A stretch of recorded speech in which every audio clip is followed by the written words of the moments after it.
وسام ابو علي في الريان القطري. مسلسل وسام مش عايز يخلص من ساعه ما جينا من كاس العالم، ما وناش سيفا غير وسام. بعد ما كان جاله عرض من ريد بول وبعد ما جاله عرض من الوصل الاماراتي، اعلى عرض وصل له لحد دلوقتي وسام ابو علي 8.5 مليون قدمه له الريان القطري. وفي اخبار هناك في قطر بتقول ان اللاعب اصلا اجتاز الكشف الطبي، فوسام ماشي. الراجل عايز يمشي، وكيله عايز يمشيه، خلاص انت مش هتقعد وسام غصب عنه. هو وسام اختار سكته، انت عليك بقى كاداره اللي انت بسرعه تشوف بديل. حلو شريف، بس انت محتاج بديل بنفس قوه وسام. مش هتلاعب اللاعب غصب عنه، اهم حاجه تستفاد. 8.5 حلو، ما تزودش اكتر من كده عشان اللاعب ما يقعدش وما يدكش ويبقى انت خسرت كل حاجه. اللعيب انت جبته بمليون، جاب لك 8.5 مليون، حلو. انت يوم ما تجيب مهاجم سوبر هتجيب مهاجم ب5 مليون 6 مليون. سيبك من مصطفى محمد عشان شكله بيبعد، عشان مصطفى محمد الناس بتتكلم في 8 مليون. انت هتمشي وسام ب 8 مليون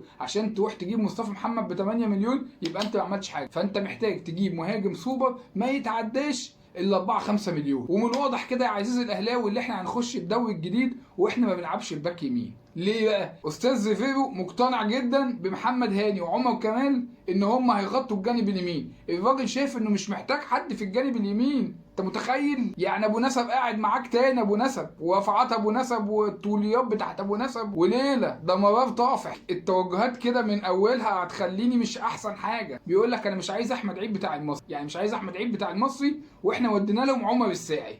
المصري المصري. اتمنى ان احنا نبقى غلط، وده صعب جدا لان احنا اللي عشنا مع الناس دي. يعني الاهلي بيقولوا انه بيتفاوض مع 3 لعيبه كبار. اتمنى بقى ان احنا نخلص مسلسل وسام ده لان انا بصراحه زهقت منه قوي.